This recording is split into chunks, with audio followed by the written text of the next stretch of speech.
अस्सलाम वालेकुम वरहमतुल्लाहि वबरकातुहू। आज है यूनिट नंबर 2 में लेक्चर नंबर 2। इससे पहले हम लेक्चर नंबर 1 में ये पढ़ चुके हैं कि मेजर ऑफ सेंट्रल टेंडेंसी के दो टाइप्स है। एक है mathematical measure of central tendency और दूसरा है positional measure of central tendency. Mathematical measure of central tendency के फर्दर 3 टाइप्स है। एक है अरिथमेटिक मीन, सेकंड है ज्योमेट्रिक मीन और थर्ड है हार्मोनिक मीन।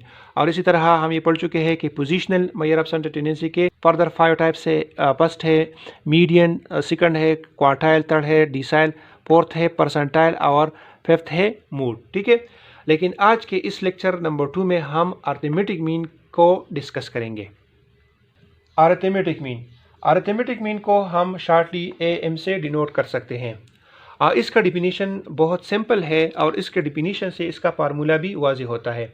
इसका डिफिनीशन कुछ इस तरह है, sum of all the observation divide by number of all the observation. ठीक है, और हमारे पास डेटा में जितनी भी ऑब्जर्वेशन होती है उनका हमने सम लेना है और फिर ऑब्जर्वेशन जितनी भी ऑब्जर्वेशन है, ठीक है, यानी उसका तादाद हमने लेना है और फिर उस सम को हमने उसकी तादाद पर डिवाइड करना है। ठीक है, तो ये हमारे पास अरिथमेटिक मीन बन जाएगा।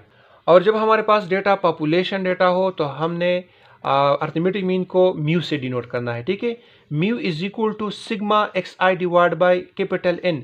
कैपिटल N पॉपुलेशन की तादाद को जाहिर करता है। ठीक है, और ये सिग्मा का मतलब है समेशन, यानी सम करना। ठीक है, किस चीज़ का सम करना?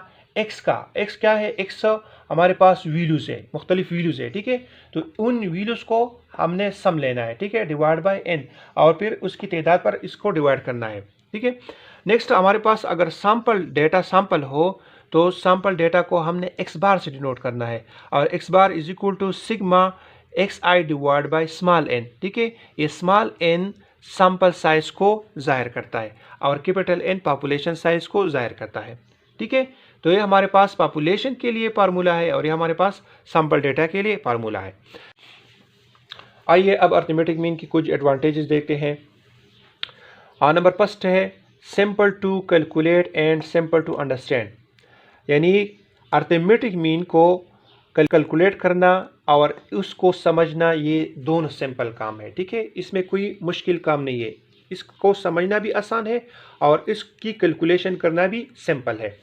नंबर 2 है use all the values of the data set, यानी हमारे पास डेटा में जितनी भी वैल्यूज आ जाए, ठीक है, और उसका हमने अरिथमेटिक मीन फाइंड करना है। तो ये अरिथमेटिक मीन क्या करता है? अरिथमेटिक मीन डेटा में जितनी भी वैल्यूज आए हैं उन सब वैल्यूज को यूज़ करता है, उनमें से किसी वैल्यूज को मिस या छोड़ता नहीं है। ठीक है, इस नंबर 3 है capable for further algebraic treatment. Third number advantage इसकी ये है कि फर्दर अलजेब्रिक ट्रीटमेंट जो हम करते हैं, यानी और फार्मूलाज में भी अरिथमेटिक मीन्स फर्दर यूज़ होता है। यानी हमारे पास लेट्स सपोज मीन डिवीजन है तो मीन डिवीजन में अरिथमेटिक मीन यूज़ होता है। तो ये इसकी तीसरी एडवांटेज है। ठीक है, अब अरिथमेटिक मीन के डिसएडवांटेजेस देखते हैं। नंबर फर्स्ट है can not applied for qualitative data, यानी क्वालिटेटिव डेटा के लिए हम अरिथमेटिक मीन को फाइंड नहीं कर सकते। ठीक है, यानी सिर्फ हम क्वांटिटेटिव डेटा के लिए अरिथमेटिक मीन फाइंड कर सकते हैं, क्वालिटेटिव डेटा के लिए अरिथमेटिक मीन फाइंड नहीं कर सकते। नंबर 2 है अफेक्टेड बाय एक्सट्रीम वैल्यू। हमारे पास डेटा में जब एक्सट्रीम वैल्यू आ जाए, एक्सट्रीम वैल्यू में लेट्स सपोज हमारे पास डेटा है 2, 3, 5, 7 और यहाँ पर हम लिख ले 50। ठीक है, तो ये 50 क्या? ये एक्सट्रीम वैल्यू है। तो ये एक्सट्रीम वैल्यू अरिथमेटिक मीन पर बहुत बड़ा असर पड़ता है। ठीक है, तो इसलिए ये इसकी एक डिसएडवांटेज है। नंबर 3 है can not calculate for incomplete data, और हमारे पास डेटा अगर इनकम्प्लीट हो तो इसके लिए हम अरिथमेटिक मीन को फाइंड नहीं कर सकते। हमारे पास let's suppose open end frequency distribution है तो इसके लिए हम अरिथमेटिक मीन को फाइंड नहीं कर सकते। या हमारे पास इनकम्प्लीट डेटा इस तरह है 2 है, 7 है, 9 है। इसी तरह हम यहाँ पर एक वैल्यू है जो हमारे पास नहीं है। ठीक है, और यहाँ पर लिख लेते हैं 12। ठीक है, तो ये हमारे पास कौन सी वैल्यू है ये हमें पता नहीं, तो ये हमारे पास क्या है? इनकम्प्लीट डेटा है। तो इनकम्प्लीट डेटा के लिए हम अरिथमेटिक मीन फाइंड नहीं कर सकते, ये हमारे पास इसके डिसएडवांटेजेस है। स्टूडेंट्स, अरिथमेटिक मीन को फर्दर डिस्कस करने से पहले ये कुछ सीरीज़ है, इनको समझना ज़रूरी है।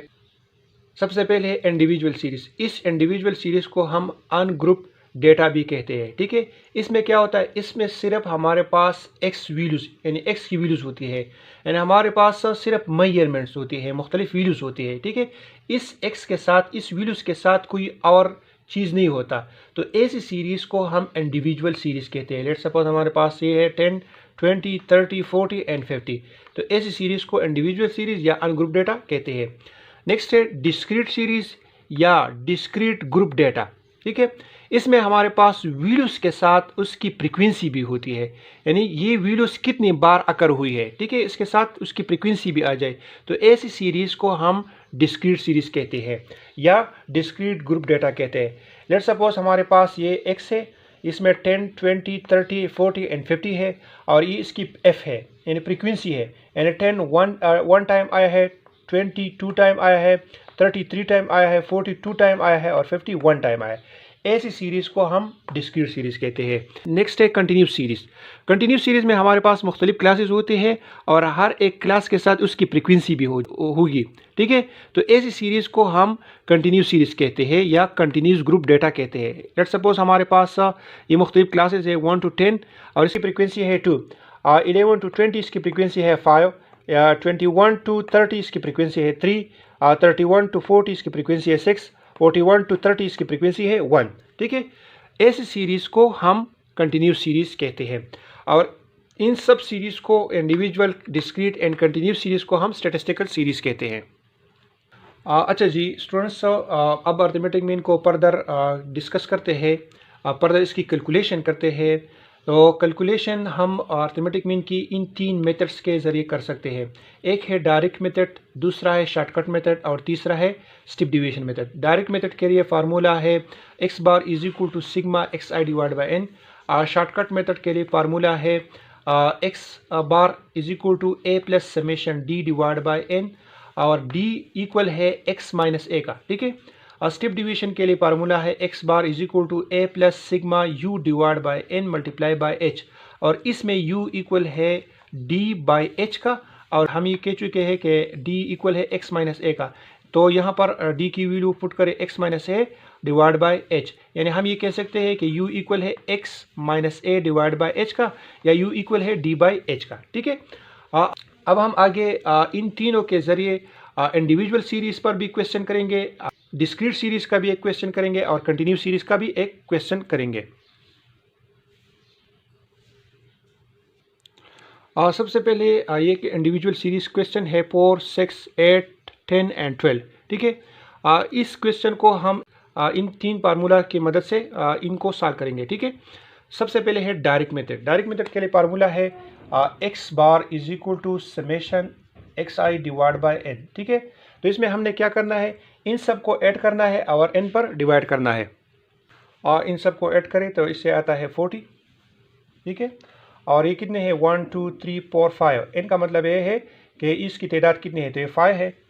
ठीक है, अब वो 40 को 5 से डिवाइड करें तो ये आता है 8। ठीक है, नेक्स्ट है शॉर्टकट मेथड। शॉर्टकट मेथड के फार्मूला है x bar is equal to a plus sigma d divide by n. ठीक है, तो यहाँ सबसे पहले हम ए को फाइंड करेंगे, तो ए का मतलब है आर्बिट्री वैल्यू, यानी हम एक यहाँ पर हम वैल्यू से एक फिक्स्ड वैल्यू लेंगे। ठीक है, तो ये लेट सपोज हमारे पास ए, हम एक इसकी सेंटर से हम एक वैल्यू लेते हैं, ये हमारे पास लेट सपोज 8 जो है ये ए है। ठीक है, अब हमने क्या करना है, अब हमने डी को फाइंड करना है। डी हमारे पास इक्वल है एक्स माइनस ए, तो यहाँ पर हम लिख लेते हैं एक्स माइनस ए।